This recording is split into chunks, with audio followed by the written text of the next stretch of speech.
you know, the trilogies that have been in the UFC history. Where does this one rank for you? And, you know, beforehand, obviously we won't know until after it's over where it will stand all time, but kind of coming into it, where does it stand? I think it's the biggest one. The reason is 2 heavyweights in their prime, and the way that the first 2 fights went.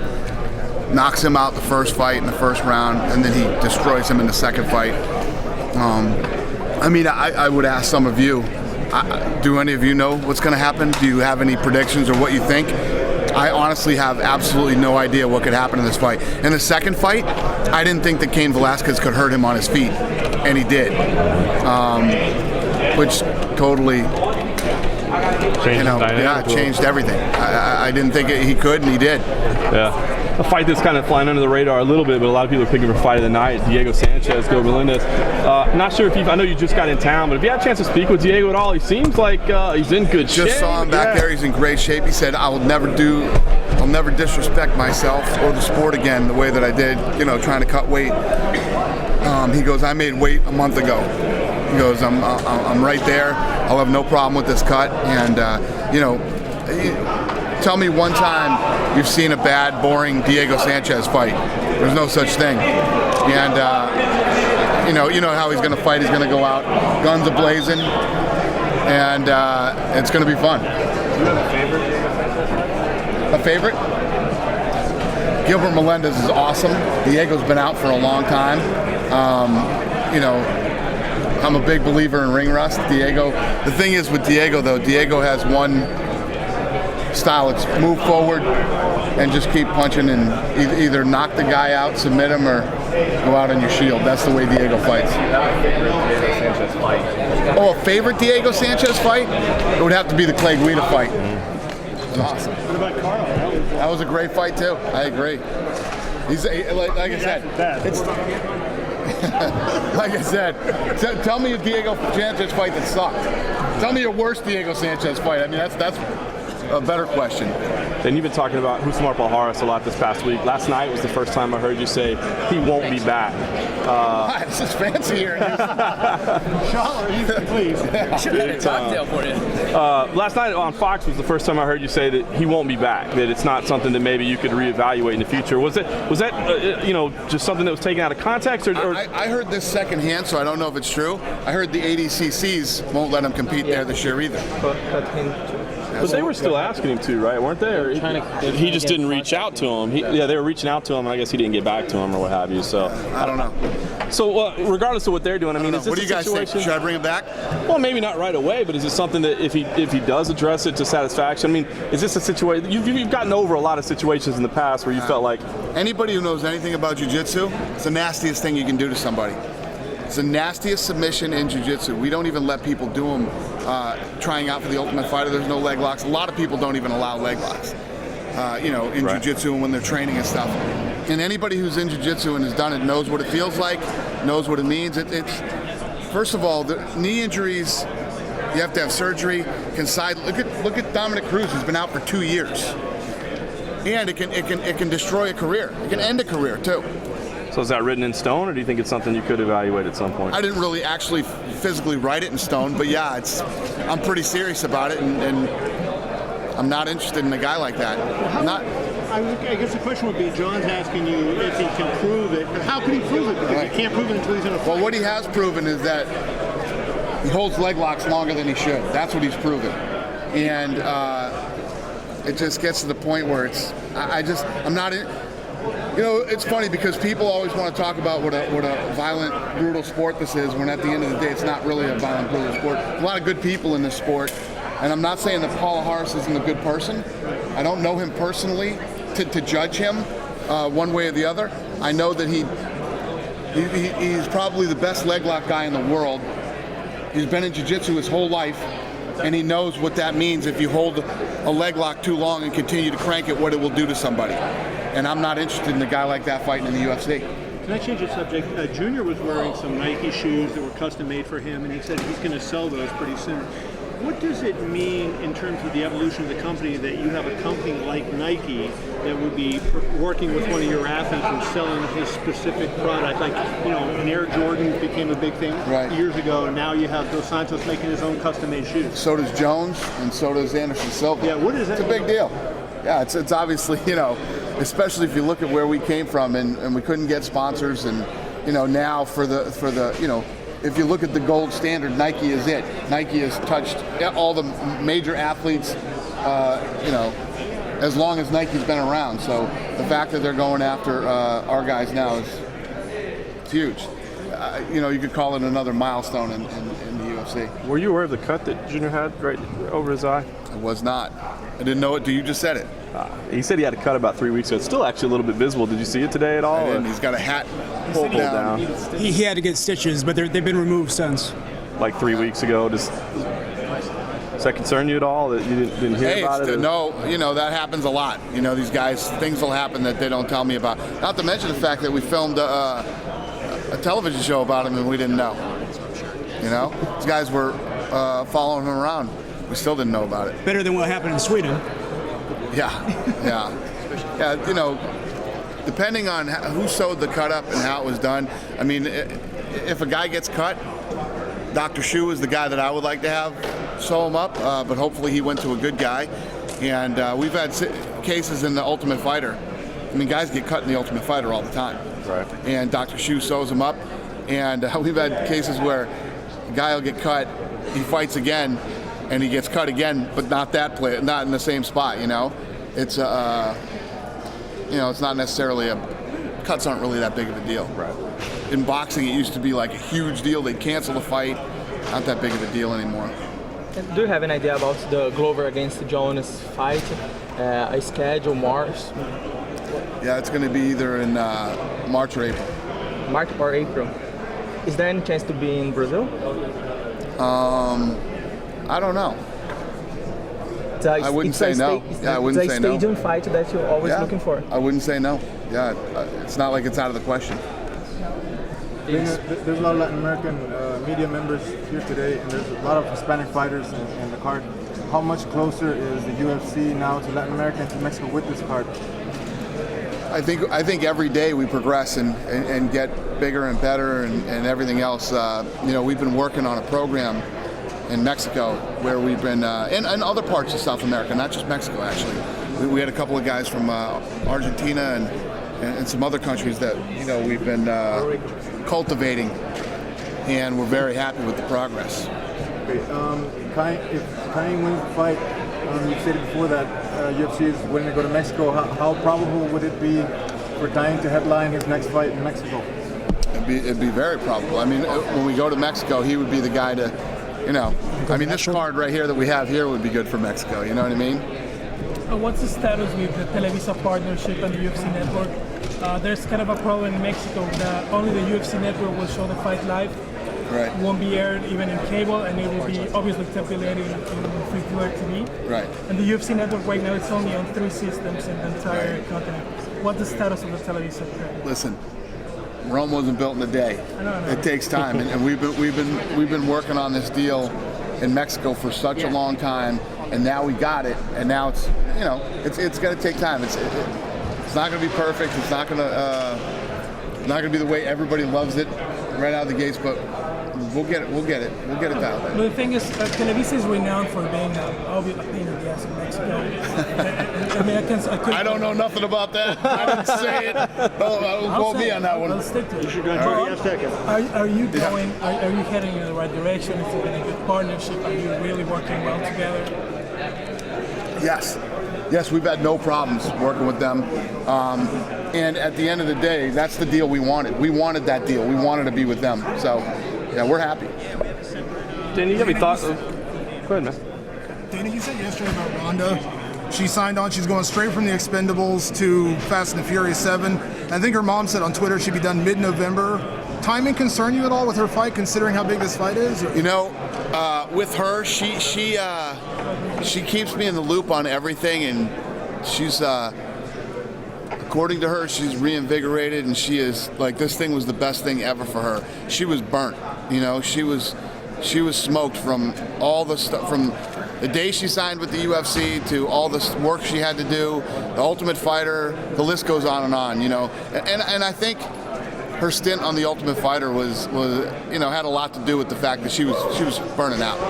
And she says that this trip over there has been amazing for her, and She says, "Don't worry about me. I got this." We've heard she's training, in Bulgaria She right has now. a training camp, yeah, right now.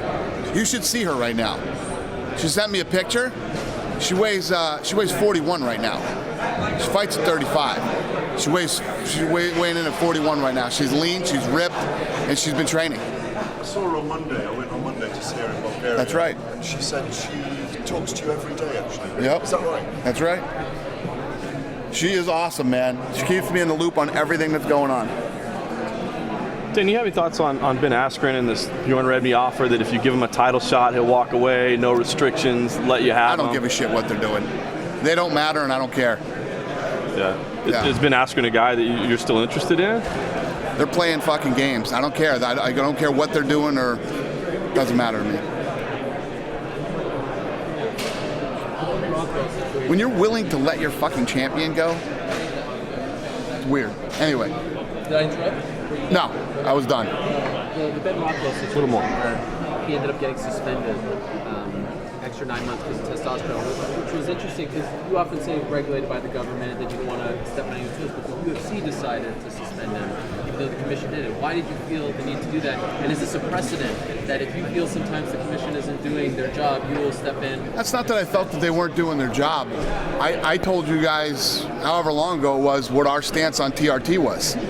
You know, we have a position on TRT, and anybody that no matter where we are, we're gonna go after guys that are abusing TRT. Is this just for TRT? Do you feel like the commission Well, didn't no. test enough? I mean, if it was, we do other stuff too. Like we pre-test. I told you we test the shit out of Vitor Belfort. And any other guys that we know are taking testosterone have to check in with Ratner, and they have to. We go down there and we test them. But does this mean you don't buy Ben's excuse that, I'm shocked and I was doing everything by the book and this one thing went on? Hey, you be as shocked as you want to be. Now you're sitting on the fucking sidelines for 9 months. When you're a professional athlete, you better be. This stuff is serious shit. You better know what's going on with your own fucking body and what's going in it and when it's going in it and how much of it's going in it. So whoever fights Brandon Vera seems to be a guy that is using. So does that uncut Vera or save Vera again? I don't know. Did we cut Vera? Well, no, but I mean he got cut once before and brought back because of Silva. Yeah. And now he loses a fight again. Yeah, I would imagine if he hasn't been cut yet, he's probably not being cut. Dana, have you noticed the ratings for the Ultimate Fighter this season? When the women fight, the ratings have been huge. I mean, what does that say to you about the growth of the women's division that's happening? Yeah, people like the girls fighting, and the fights were exciting this season. It's awesome. What did you think of the outcry with the Raquel Pennington, Jessamine Duke fight? It seems like the guys are kind of getting forgotten a little bit this season. What was the outcry? What happened? No, I mean it was so well received. Oh yeah, no. It seems like the guys are really they're fighting for attention and they're not getting a lot. Right. No, it was a great fight. I don't know. It was a really good season all around. There's some good men's fights too, but people like the women. The episode last night showed when you actually stepped into the house or to the gym rather, and prevented a prank tried to prevent a prank from being around. Right. Typically, that's great TV for you guys. Yeah, but not that season. Right. It wasn't great TV that season. I was tired of the fucking bullshit. So I was like, what? Misha's like, these guys are picking on us. We want them to leave us alone. We just want us there. And then they hang up fucking pictures. You know what I mean? After I got everything calmed down and everything was smooth, there's a lot of shit we don't show.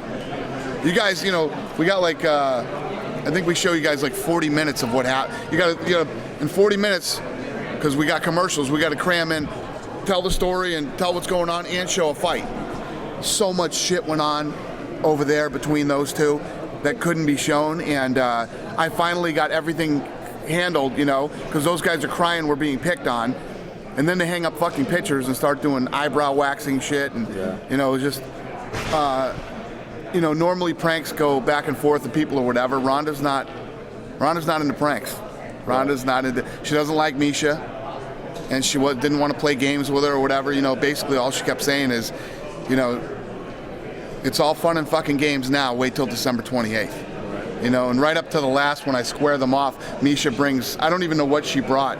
You see when Ronda slaps him out of her hand, and like, it was, dude, it was serious. It was like, Ronda wasn't there to, she goes, I don't show up to fucking play pranks and whatever. I don't like her. Maybe if there was somebody here that I liked, we could joke around and play pranks, but I don't like her. Yeah. Is there a reason you're doing a taped episode next week instead of it's like a highlights episode, a clip episode instead of a real episode? Yeah, because what is it? Not next week, is it? Yeah. I thought it was like Thanksgiving or something. No? That would make sense, but no. I don't remember. There's a reason. Hey, is Borsari back there? Yeah. Ask. Yeah, grab him for me. Okay. What else? Did you have to kick someone out of the house? We've been getting questions on Twitter. Ask Dana who he had to go in and kick out of the house. Is that? You got to watch it. Last night happened yet. Couldn't see last night. We're working, so I didn't know if it was I don't on think I last kicked anybody out last night, did I? No. No. All right, just asking. Hey, why are we running a tape show next week on Tough. We're saying there's a tape show. That's Thanksgiving, isn't it? It's Thanksgiving week is when we have the clip show. The preview from last night said next week will be a highlights episode of like catching everybody up to date and all that. Wrong promo. That's the week of Thanksgiving. Okay. The Yeah, Wednesday that threw me before off, too. Thanksgiving. Yeah. They fucked that up. It seems like McGregor about this tweet regarding Misha and Ronda. Yeah. So when I found out about that, you know, I reached out to him, and he had already written an apology. And yeah, he's a young kid that made a real dumb tweet.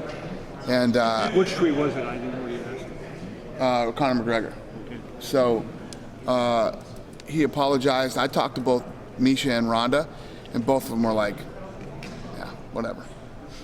Not a big deal. And, you know, he apologized. I said, you know, before I even knew he wrote apologize, I said, he will apologize to you, and he will, but he had already had, and he was very, he likes both of them, respects them, and, you know, these guys try to be fucking funny on Twitter. Again, same thing. Then he was at the house, you know, we had the fights to get into the house yesterday on The Ultimate Fighter. One of the, probably the nastiest fucking knockout. It beats Uriah Hall knockout. Really? Yeah. Here's Dana So again, think about selling tough. Selling this. No, I'm just. Was Uriah Hall not one of the thickest knockouts you ever seen? No, it was good. And this one beats good. it? Picture how fucking scary this knockout is. Wow. Fucking scary. Anyway, so what was I saying? Oh, so he was there yesterday, and what did he say? He's like, yeah, you know, when I'm sitting there tweeting, sometimes I don't even think people are reading my tweets, and yeah, nobody's reading your tweets. Yeah, nobody's reading your tweets. So should there be an ethics code of some kind? There is an ethics code. There is. There is, one, yeah. That's written. And that's definitely in the ethics code that you don't tweet stuff like that about, you know, women or about, you know, your fellow fighters here at the UFC. Yeah. Homophobia, all those things, yeah. Right. And what's the danger for someone like Conor McGregor? Obviously, he's got great prospects, you know, in the featherweight division, who is easily the most celebrated star in Ireland, and he's already seen as a star in Europe. What's the And here. And here. What's the danger in someone like him just overhyping himself too much as well by getting too involved? It's not about overhyping himself. There's nothing wrong with somebody overhyping yourself. It's saying or tweeting dumb shit, things that are inappropriate. And the crazy part is he's been trying to hit Ronda up. He wants to go train with Ronda. And then you're gonna send a tweet like that with somebody you want to hang out with and train with. It just makes no sense, you know? I don't expect people to be fucking rocket scientists here. You know what I mean? We're not gonna go out, these guys aren't gonna, you know, find the cure for cancer or anything. All I ask for is a little common sense. Just a little tiny fucking bit of common sense. That's all I'm asking for here. What did you ask me? I'm asking about Conor. He's so popular, and he's you know, in California, and he's rehabbing, and he's kind of alone. He was on TMZ, you know, hanging out with Willie Rofe. Do you talk, when you talk to him about the tweet? Do you talk to him about just chilling out for a little bit, because he's on the sidelines for a bit, and you don't want to get into the wrong kinds of stories. You don't want to be, you know, putting yourself out there with negative publicity. No, I didn't say any of that stuff to him. You know, basically, I just said, use fucking common sense when you're tweeting. You know? If Ronda and Misha were standing right here, right now, would you say that to them? Would you say that to them if they were standing here? Probably. No, he wouldn't. He wouldn't. He wouldn't. He's actually a nice kid, you know, and he's a respectful kid when you hang out with him, and he's not an idiot. But he was that night, you know, and we've all been there. We've all had our moments. He had his moment now, and hopefully that's the last one. Dana, have you guys settled on Jose Aldo and Ricardo Lamas? There's been some buzz. Maybe that's going to have maybe Super Bowl weekend. Have you guys settled on that? No, but we're talking about that Super Bowl weekend, yes. But it's not done yet. That is the fight that's going to. Is it going to be Aldo and Lamas in terms of the featherweight title, though? That's what we're talking about it. But we talk about a lot of things, you know. We were talking about Jones Gustafsson on that night too. Dana, you're being called the greatest promoter in the history of fight sports. By you? No, by Lorenzo Fertitta. Oh, by Lorenzo, okay. So, I was going to say. I've already called you it and got shit for it. But what do you think about the fact that Michael Bisping and Nick Diaz have been calling each other out? What does that do to your juices as a I love that fight. I love that fight. I like it. But every thing I hear from Nick Diaz is he doesn't want to fight. So. But that could be a blockbuster with those two. I love that fight. Yeah. I love that fight. Fun fight. Where do you see Diego going in the rankings if he should beat Gilbert? It'll be big. I mean, if Diego beats Gilbert, I mean, it puts him back on the map, and you know, he's back in business. Big fight for him. You got Manchester coming up. I'm just wondering, it's been about a year. I think it's been over a year now since Hardy has fought. Contractually, I mean, it doesn't sound like you guys are going to give him the fight if he doesn't fix his problem, but it sounds like he's probably cleared from an athletic commission somewhere to fight. I mean, have you guys discussed that issue with him at all in terms of what is... Not at all. Haven't talked about it at all. And maybe Lorenzo has talked to him, but I haven't. Dana, Marshall told us in Brazil that after you said there was going to be 13 events next year, you came back to the office and was like, oh, I know I'm in big trouble. How many events actually do you plan to do with next year? 13. But why did he was so... he said they're all terrified down there. I know. It was unlikely, right? I know. And do you have any update about the Tough Brazil coaches? Yeah. Who will be? Do I have an idea? I know exactly who it's going to be. Who will be the coaches? We can't announce it yet. When do you plan? Rhymes with? That's a good question. Probably soon, within like a month or so. At Goiânia? You know, they start filming in January, so we'll probably announce it within the next month or so. It sounds like you're talking about a lot of stuff for Super Bowl. Is it possible Cruz will be back to be able to fight at that point? We're really hoping he can, you know. Actually, I was talking to Andre Palhares yesterday, and I said, you know, Cruz, I feel bad for Barao too, because if Cruz can't fight, you want to beat the man. You don't want to just get the belt. You want to beat the guy that had the belt. And Palhares is like, I agree. If you came back and told me in February it would be another month, we'll wait. Now we want to wait for him because we want to beat him, you know. But it's going to get to a point where if Cruz can't, we just got to pull the plug and move on. Is there a possibility Cruz could never fight again? Is it that point? I don't think so. I mean, everything that I'm hearing from him is he's training, he's getting better, and he's ready to fight. And what you're hearing, is he the same level? You know, is he, because obviously his lateral movement and quickness were what made him what he is. I don't know anything about that. That's something you'd have to talk to him about. Obviously, I'm not in camp, and you know, I don't get that detailed with guys. They're grown men. They tell me when they're ready. The doctor says he's ready, then he's ready to go. You don't check with the coaches or anything? No, I don't really do that stuff. Speaking of injuries, Stefan Struve said that his heart's down to normal size. I'm meeting with Stefan Struve in Manchester. Nice. Yep, I'm going to meet with him in Manchester. Will he meet with some of the UFC doctors to verify anything? Well, we're going to sit down and talk. I don't know what he wants to talk about, but he will never come back to the UFC until he's cleared medically. I meant sooner than later, just to see how. I don't know. We'll see what he says. I'm meeting with him in Manchester. Nice. Dana, back to the Cruz thing for a second. He's had so much leeway. The who? Cruz, Dominic. Yeah. He's been gone for 2 years, right? 2+ years now. And it's almost like now that there's a deadline, you can you be afraid that he'll rush to come back to meet this deadline so he doesn't get stripped? No, I'm not afraid of that. not He's either going to be ready by then or he's not. It can't keep going on forever. And like you said, Barao wants to fight Cruz. That's who he wants. So. Do you feel for him that he has to come back to fight a guy who's been... No. I feel bad for him that he couldn't fight in that friggin' pay-per-view he was supposed to fight in. That's what I feel bad for the kid for. You know, all the things he's accomplished, as long as he worked through the WEC and everything that he did, gets to the UFC, gets this opportunity to fight Faber again after doing the Ultimate Fighter on the undercard of Anderson Silva and Chael Sonnen 2, and he gets a piece of pay-per-view. That's what I feel bad for him for.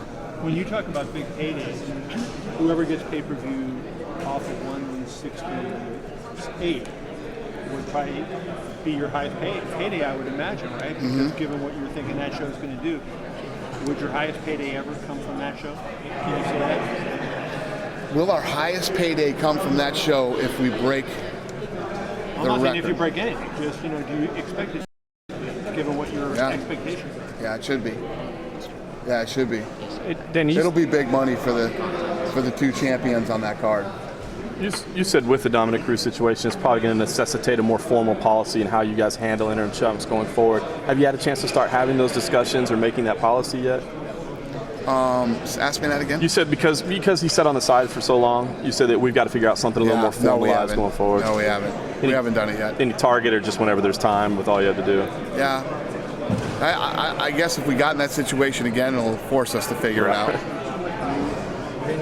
This about the Ultimate Fighter in Mexico. The tryouts are going to be after or before the event in Mexico? I don't know the exact time of when they're going to happen. I don't know. We're still in the same frame of the next 6 months? I hope so. Yeah. Are you waiting for the Kane against Verdun probably before the Ultimate Fight in Mexico? Verdun and Kane. For the Tough in Mexico, it's an idea. We haven't picked coaches yet, but I would imagine if they were going to do it, we would love to have Kane as a coach. Yeah. Did you know Barry Meyer at all? I did know Barry Meyer. I did. Get a comment on his past? Yeah, it's anytime you hear something like that, it's horrible and tragic. And he was a super nice guy. And I'm not a big believer in amateur MMA. I'm not a fan. But he was a good guy, and I really did like him. Unfortunate, Sorry, we can't hear him if anyone else. Barry Meyer. Do you guys know who he is? President Tough Enough. Yeah, Tough Enough. Committed suicide a couple days ago in Las Vegas. You mentioned you're not a fan of amateur MMA. What would you like to see the guy? How would you like to see the guys prepare then? I'd like to see the fighters get paid. I see. What's the difference? True. What's the difference between what they do and what we do, other than they don't pay them? Before Roy fought Steve, you said he was kind of rolling the dice. He had not accepted a contract extension, and he was going into that fight without a contract. Did he cost himself a lot of money by not signing before that fight? No, not really. I mean, we wanted Roy. We were going to sign Roy anyway, and it's not like you're like, oh, Roy, you lost. Now you're fucked, buddy. You know what I mean? We don't do that. We don't play like that. There's definitely some different money in guys. If you're on a win streak and you got big money and you lose a couple in a row, you got to adjust guys' pay. And sometimes what we'll do is when we do a deal with a guy, if you're here, you get paid this. If you lose, you go here. If you do this, that, we usually work that stuff out ahead of time. There's never any surprises. Like, it's just weird when we get in those situations, like Roy rolling the dice and all this stuff. When I talked about Roy rolling the dice, it's like Roy waited till the end of his contract. We owed him a fight, and we offered him a fight. And if he didn't take it, we'd have to extend his contract, So he took the fight instead, I just feel like he played the whole thing the wrong way when he didn't need to play it that way. Was he free to sign elsewhere if he wanted? Because he claims no. Was he free to sign elsewhere? Like if he wanted to sign with Bellator, theoretically, could he have done that? Yeah, well, we have the matching rights and all that other stuff. But we're not scumbags. We let the guys go out and actually find out what they're worth. And then we match them He alluded to the fact you were. That what? That He just said there was some hypocrisy and he wasn't a free agent. And Who? Roy? Yeah. Roy's no fucking genius, okay? You know, Roy should have had some. Roy didn't even know that he didn't have to fucking take the fight. Roy didn't even know that. There's a lot of things Roy doesn't know. Happy to hear you say that. He doesn't know grooming.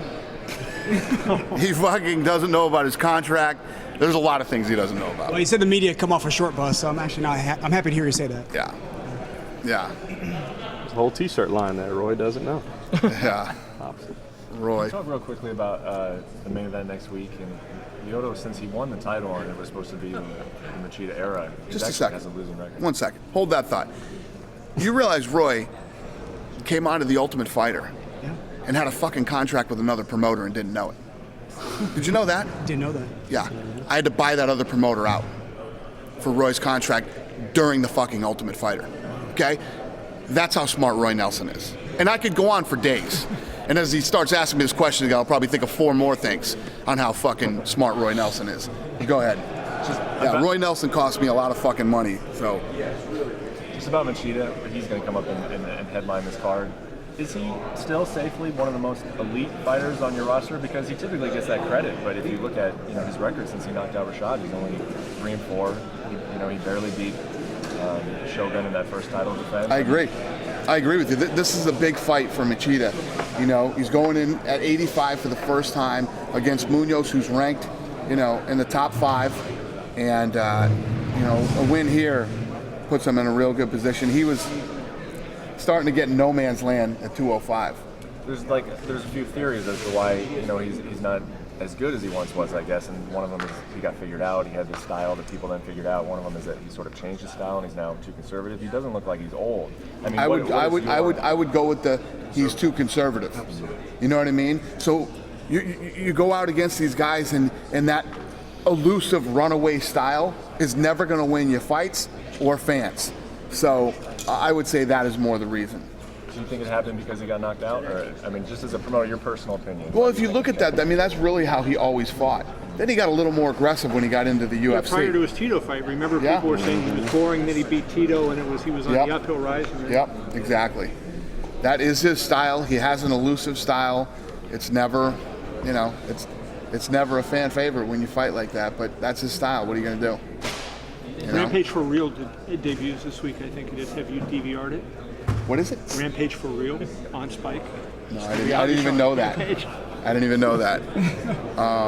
Good for him. Is it official that you're going to Singapore in January? No idea. Yeah.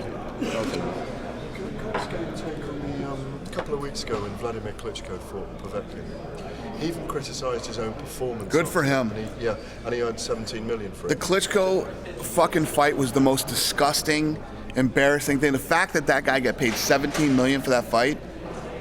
Can we put that in context of what we've got this weekend where, Come here, Kia. The first fucking punch in that fight. There you go, ding, ding. Those guys walk out toward each other. He throws a punch like this and goes, and holds on to him like this. Did you fucking see that? I did. Then did it the whole fight. He should have been disqualified. He should have been disqualified for that. Then in the 12th round, he didn't throw any punches. That's all he did the whole 12th round. That's the heavyweight champion of the fucking world. And normally in boxing, the heavyweight, like when Tyson was in there, I mean, heavyweight matches were exciting. Who though? I don't know who wants to watch that shit. I watched it and it's literally embarrassing. It's fucking embarrassing. Those guys are an embarrassment to the sport of boxing, and Vitaly doesn't fight that way. It's embarrassing. Vitaly doesn't fight that way, though. Vladimir fights like that. Yeah. Well, I don't know. Vitaly's, Yeah. Vitaly's the exciting one, right? They had the big cut and. Yeah. Go. Yeah. I don't even fucking these guys. I've watched a few fights and I get sick every time I watch their fights. To the point that 4 or 5 days later, even Lennox Lewis was coming out. Did you see his comments? Saying that he just thought that there was no heavyweight boxing anymore. It was just that they've just lost. It's true. That there isn't. It doesn't It's true, exist. dude. When that's your heavyweight champion, the heavyweight division is lost. The guys we're watching are the baddest men now. Yeah, this weekend they're the baddest. There's no doubt about it. There's no doubt about it. Junior wants to fight Klitschko. Why would he? Yeah, why would you? First of all, why would you subject yours? First of all, I saw the Klitschko brothers in Los Angeles one time. They're fucking monsters. They're huge. And how are you going to fight a guy that doesn't want to fight? Right. That guy doesn't want to fight anybody. He wants to grab you by your fucking head and lay on you.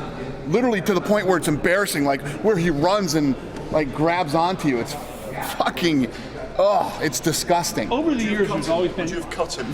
Cut him.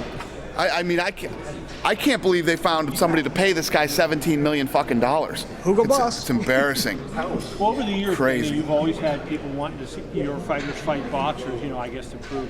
But don't you have to get beyond that? Because, like, what do you have to prove by even entertaining the idea of fighting a boxer? No, these guys fucking want to box boxers. Boxing is a completely different sport. It's completely different. And what I always say is if the boxers want to fight these guys, come on over here. You can fight them here. Because what Klitschko does isn't fighting. You're right. Klitschko doesn't fight. You can't. Who here can fucking defend Klitschko that's a fight? And what he's doing is fighting. It's not. There's these certain rules in it. And if that fight was anywhere else other than fucking Germany or Russia, he'd have been disqualified in that fight. And he should have been disqualified in that fight. Do you take any personal responsibility that you, as the head of the UFC, should just put an end to that? Hey, Roy Jones, our guys aren't going to box, so forget about it. Just come out and instead of, it's almost like you sort of egged it on with Roy. Like it was a possibility. Roy's a friend of mine. I know. I've known him for years. But don't you actually, Roy was really good to me when I was a nobody. You know what I mean? When nobody fucking cared and nobody knew who the fuck it was. Roy was really good to me. So it's hard for Roy to call. Of all fucking people, it's got to be Roy Jones. You know what I mean? Couldn't want to box somebody else that I don't give a shit about. Have you noticed that kickboxing is trying to have a resurgence in the United States? Kickboxing is? Yeah. I mean, a resurgence. When was it big? Well, that's a fair point. Well, just kind of a resurgence in general. I mean, there's a group called Glory that is now on Spike, and they're trying to. They've gotten all the big names from K1. K1 is essentially dead. The ratings and that's good. Cool. I mean, there's kickboxers out there. I'm sure those guys got to make money too. If there's a network willing to pay people for kickboxing, then good. As to why MMA is so popular, and of course, a lot of it has to do with the success of the UFC, but kickboxing has never been popular. And I don't think that MMA being so popular has to do with the UFC's success. I think the UFC's success has to do with how fucking awesome mixed martial arts is. I think that we found the right combination and the way to put it on, and the way to present it, and the way to do it, that it really works. Because I'll tell you this, and I can speak for Kevin Iole too on this. I'd like to speak for Kevin Iole on this one too. When I was a boxing guy, I was like, oh, fucking hell no, that shit sucks. That isn't anything as good as boxing. It's not this, it's not that. Then once I got into it and I started to learn about it, I was completely addicted to it. I was like, holy shit, this is amazing, and da-da-da. And you were there once too. You were a stone cold boxing guy, and this shit's ridiculous. And then once you become educated on it, you're just fucking like, holy shit, how have I not known about this? This is incredible, I love it. And as much of a boxing fan as I was, and I still am, it's a little fucking hard to watch boxing after you've really watched some really good MMA fights. Just finally on this, I just want to get clarification. Are you saying that no one will ever, you think, be able to hold both the heavyweight title in boxing and in the UFC? There'll never be a man who can do that. That's interesting. I would never say never on that, because there's some guys that are super talented and could probably do both. But you have to understand, the thing about boxing is a lot of these guys, even though boxing is nowhere near what it used to be as far as talent and everything else. And if you look at Floyd, I mean, Floyd's been here for 20 years, 20 plus years, you know what I mean?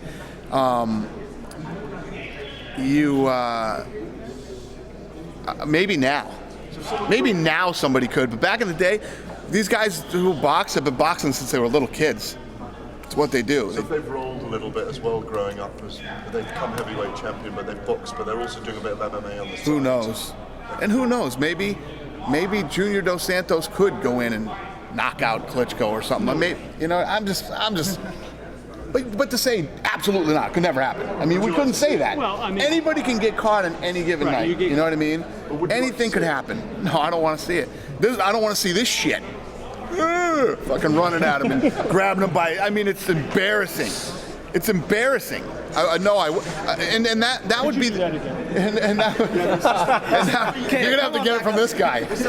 This guy's gonna have to give it to you guys. So it's like, I wouldn't want to put Junior in there to do that. I mean, you know, it's like, listen, if the Klitschko fought, if he actually fought, that guy doesn't. What he does isn't fighting.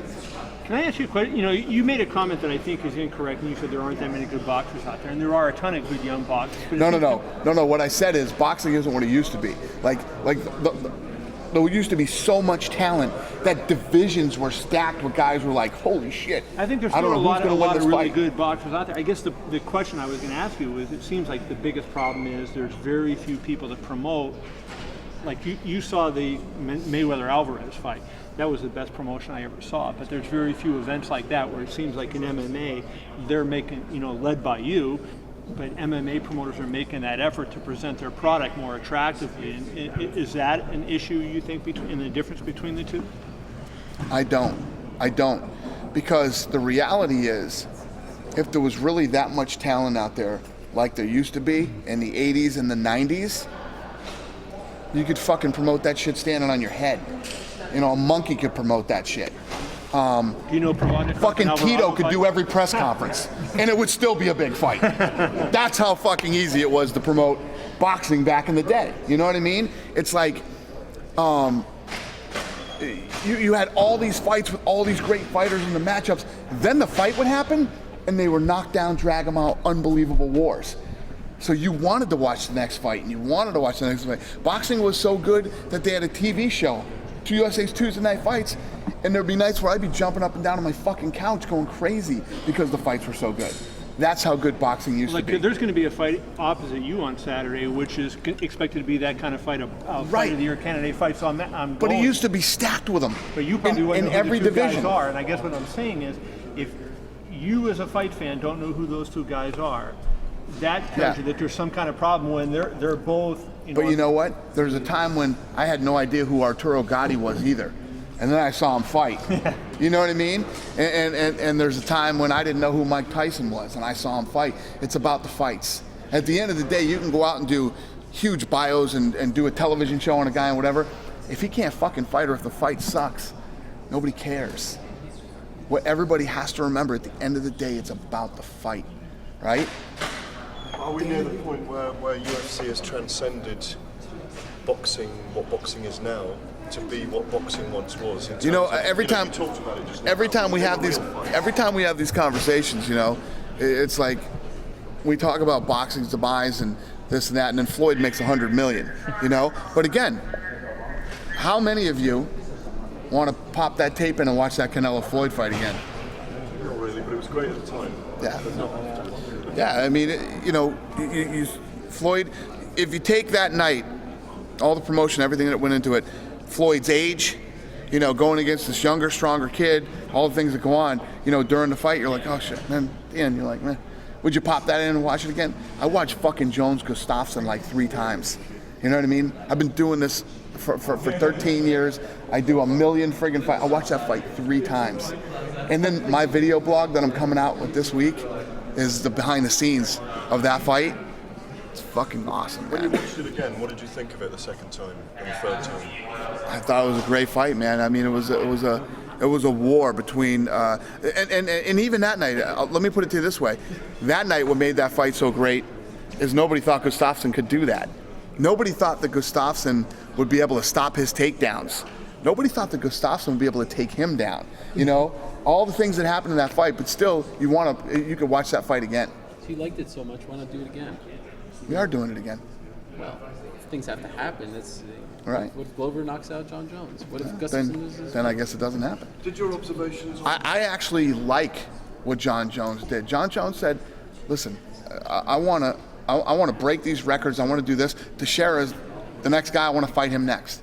Fight him next. Then I'll give Gustafsson the immediate rematch." How do you not like that? You know, believe me, I'm the guy that's like, hey, listen, let's get out there and make the fight that's going to sell, and let's do it on Super Bowl, and let's do this and that. But how can I argue with what he said? And Glover had already badass. promised the fight. Look at Gabriel Gonzaga's right here. Remember Pro Cop Couture? Who would have expected that? Crazy things happen. Right. So what if Glover knocks him out and then we never get to see the rematch? Then I guess we don't get to see the rematch. It was just one of those fights that, you know, Be a shame. he wants to fight Glover. Given awesome You've talked Fedor. What if he goes in and fucking John Jones knocks out Glover Teixeira, and then that rematch is going to come? And what if Gustafsson destroys the guy he's fighting? How big's that fight going to be? Right? Who's he fighting? Yeah, that guy is. Huh? Negative Nelly over here, right? What if it goes the other way? Let me flip the positive on you. How big's that fight then? Depends on who Gustafsson's fighting. Oh, it does? Who's he fighting? Oh, so if Gustafsson fights, what? Who's some fucking schlum in the 205-pound division that he might knock off that people would be bummed out that he fought that guy? I'm trying to get you to say Yeah, I know. Your negativity is not working on me today, okay? I want to see the fight right away. Yeah, well, too bad. It ain't happening. He wants to fight Glover. You've talked Fedor till you're blue in the face, but I got to ask you. He said this week the reason he Me didn't and Lorenzo were fucking laughing about that. Okay, so what? Yeah, so yeah, I hated him. So who did I hate worse than Tito? The guy lost fucking 100 fights in a row and retired in the UFC. Okay? And the other thing too, with all the shit that Tito goes out talking about us, right? We paid for every one of his fucking surgeries that we didn't have to pay for, and we never renegotiated his contract. We still paid that buffoon big money, right? So think about this. Fedor, we fly to some fucking island, right? To go lay out this contract deal for him that they laughed at and turned down, and I guarantee you the reason it's fucking hitting that dude now, right? Him and Vidummy, when they go to bed at night, right? They lay in bed and they turn the lights off and they just go, fuck, what do we do? We should have fucking taken that deal. That was crazy. And you know me, right? You guys fucking know me. We've made every big fight with every fighter since we bought this company. You don't think we wanted to do Fedor versus Brock Lesnar? I fucking wanted to make that fight so bad. So I was involved in that one, right? Where we flew to this island and tried to do this deal with him. Lorenzo tried to sign him twice. 2 other times besides the time that I went. Lorenzo tried to sign him twice. Lorenzo's a nice guy. Fucking nicest guy in the world. He's not me, right? You didn't sign with Lorenzo either. Lorenzo went to you twice and tried to sign you. No, we had to build a fucking stadium in Russia, and we had to do all this stupid shit and stuff that no normal fucking human being would do. And now they lay in bed every night and regret not doing that deal. Was there any special security around you for that when you met him in Venezuela? Because I wonder what that story must have been like. And were you worried? Because, you know, some of those guys aren't necessarily nice guys. Craziest fucking trip I ever went on in my life. Yeah. I'll tell that story someday. No details now? No. I'll tell that story someday. Brock agreed to that fight? Is that a fight? Huh? Brock wanted that fight. Yeah. Brock wanted that fight bad. Yeah. Brock wanted that fight bad. We tried to make that fight. It sucks. You've always made every fight you've wanted. Is that, if you had one regret, is that the one that you... It's not even that I regret it. I mean, we did, dude, when I tell you we did everything, someday I'll tell the story of how much we offered that fucker too. Biggest, people history, will fucking shit. Is it the biggest in history at the time? It made no sense. It's one of those things like, it's one of those type of deals like, you know that these networks do these fucking, the NFL does $9 billion in television revenue. Makes no sense for the network. The network doesn't make a dime off the NFL. But you got to have the NFL, right? The NFL pulls ratings like anything. This was one of those deals where it's like, this makes no fucking sense whatsoever. And literally when we got on the plane, when we were flying back, we're like, thank fucking God they turned that offer down. Yeah, we were like, fucking thank God they turned that down. Did they ever even get to a point where they took it in a room and said, let's think about this, and after a little bit They had some guy there whose mother was the mayor or senator of some state there. He's sitting like this the whole time. He's got his fucking suit on and shit. And we made him the offer, and he's like, he like starts laughing at the offer, and we're like, fucking laughing at the offer? Yeah. Did you have a translator with you? How did you communicate? Yeah, we had translators. We had a translator. They had a translator. Do you feel like he's bringing this up now because you guys are hinting at maybe going to Russia as this is way to try to get the deal back? No, I think he goes to bed at night. Fucking lays his head on the pillow and turns off the light and lays like this for about fucking 7 hours going, holy shit. So maybe he wants it back. Maybe he wants to try to revisit it, and that's why this is coming out of nowhere. Is that possible? No. That's a positive spin. So, You're having a bad day. So, you think we should make that fight now? We call Brock up and fucking, you know, it was like, and I explained this to him. You can fucking ask Lorenzo this. I explained this to Fedor. I said, we're catching a moment in time, right here, right now, where this fight between you and Brock Lesnar will be fucking massive. We were talking Dallas, Texas Stadium, this huge fight between these two big heavyweight guys. We're laying this massive fucking offer on the table. I said, you're one punch away from being worth fucking zero. I said this to him when we were at this meeting. You're one punch away from being worth zero. This is the fucking moment, the time. We all need to seize this moment and make this fucking happen.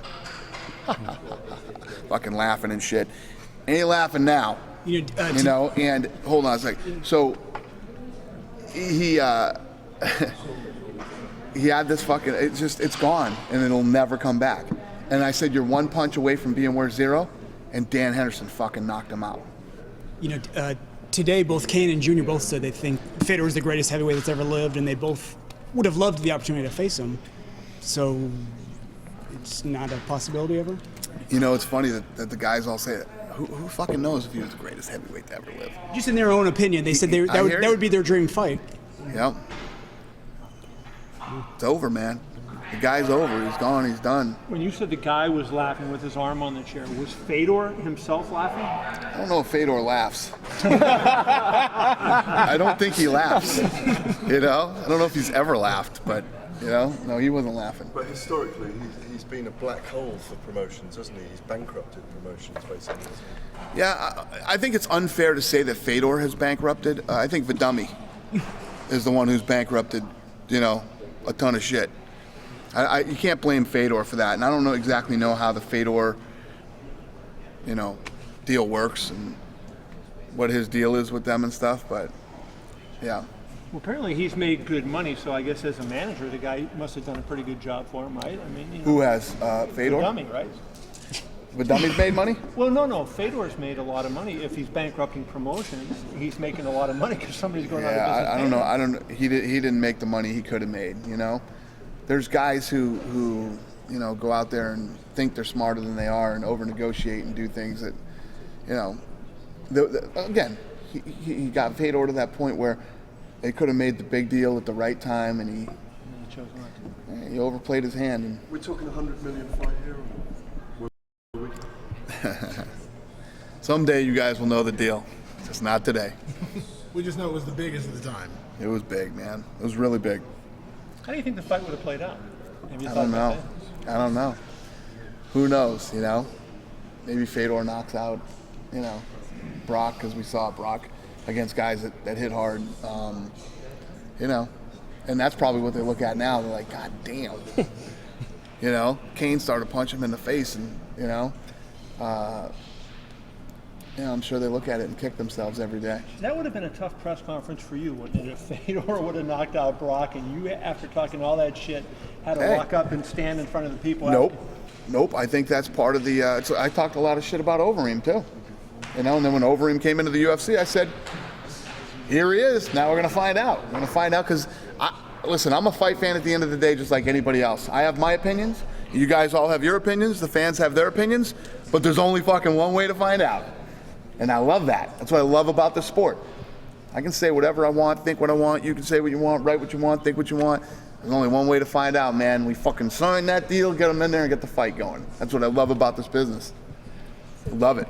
JDS said you would fight Fedor yesterday. Yeah, that would make a lot of sense. Fedor got knocked out by Dan Henderson. Okay, Dan Henderson. You know, you can make the argument of where Dan Henderson lies in the weight divisions, but he's an 85-pounder. You make 85 pounds, he's an 85-pounder.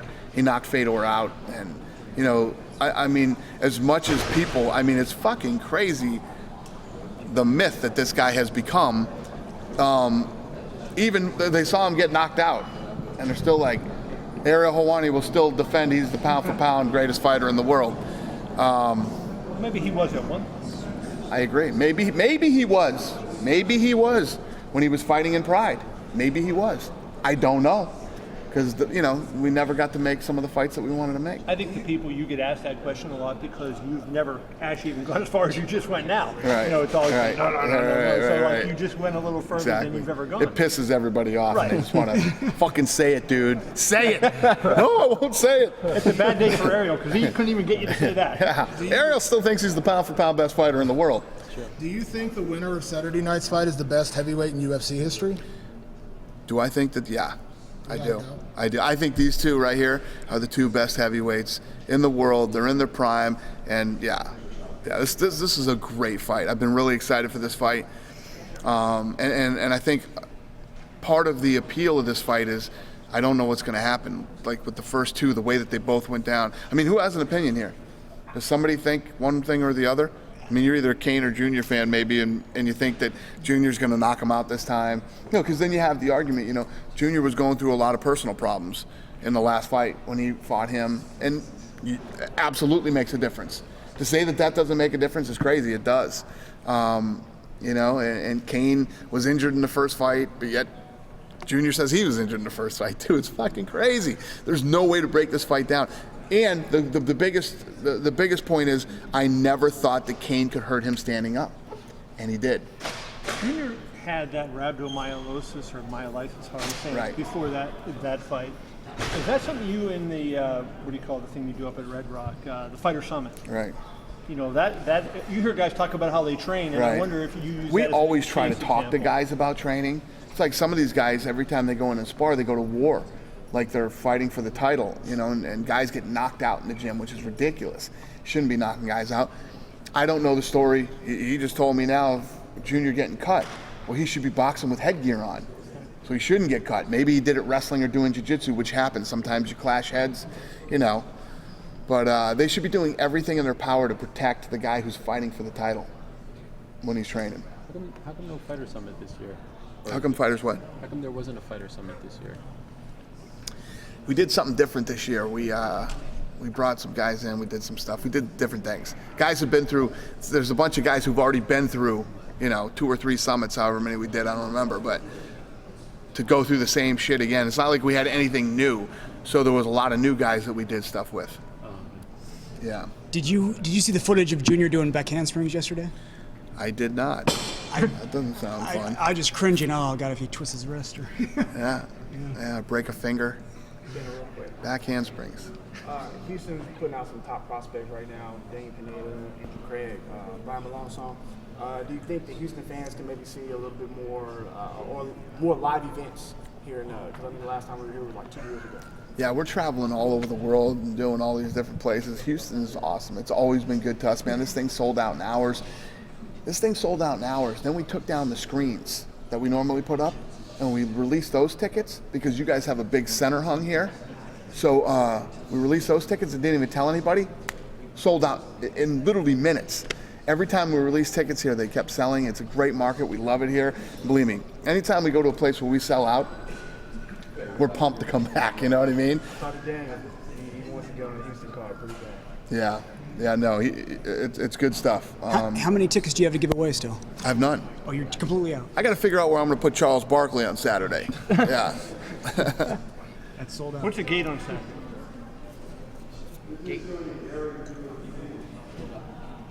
So the setup has no end screens at all? H.E.A.T. Yeah, H.E.A.T. Setup has no end screens at all? No.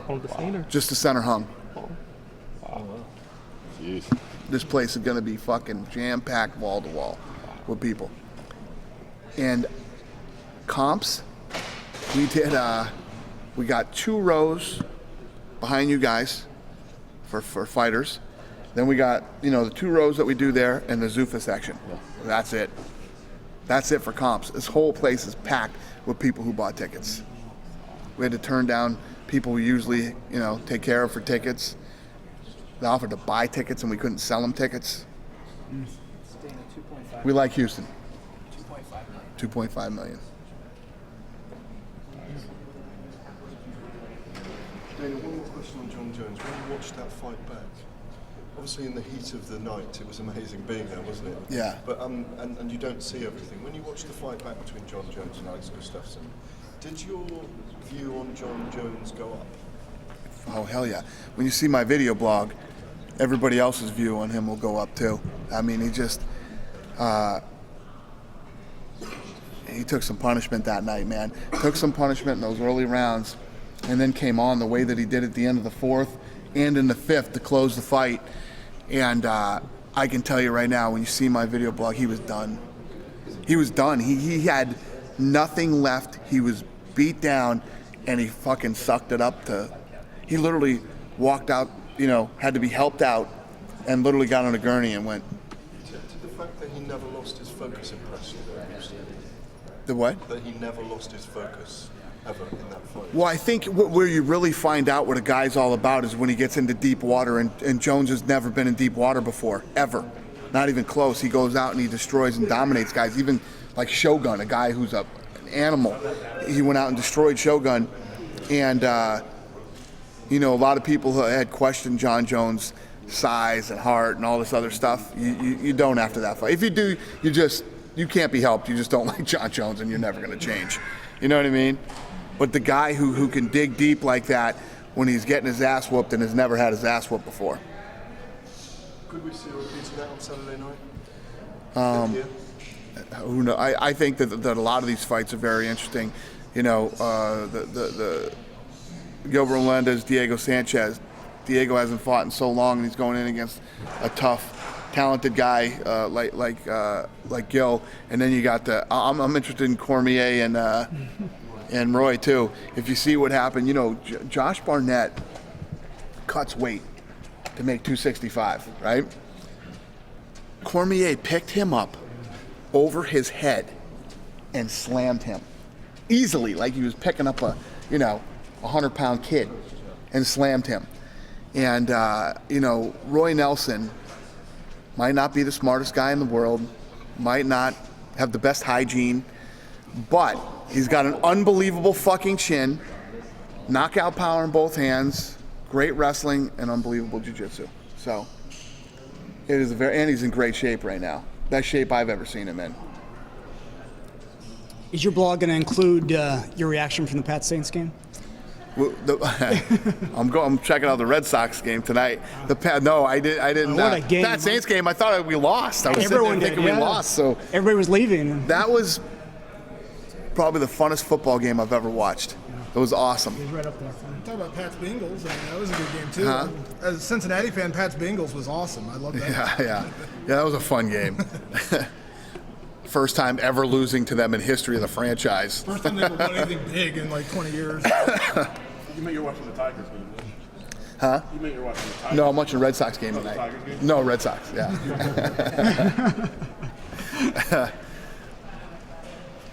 Ariel, you just be quiet. You got nothing to say, okay? Toronto sucks. Buffalo. Yeah, Buffalo. How's the Celtics going to do this year? Good? You off that bandwagon? No, hey, the Red Sox were supposed to be the Red Sox were supposed to come in last place this year, and Toronto was supposed to be good. You want to go on the record about the Celtics? I'm going on the record, yeah. About the Celtics? What about the Red Sox? Red Sox weren't supposed to be good this year either. Listen, stick to MMA, okay? Because every other sport you follow, okay? I think you're the curse. Yeah, Buffalo and the Blue Jays need to get rid of you. I'm an Expos fan. Yeah, whatever. I'll just explain why. Yeah. Rough day for you today, my friend.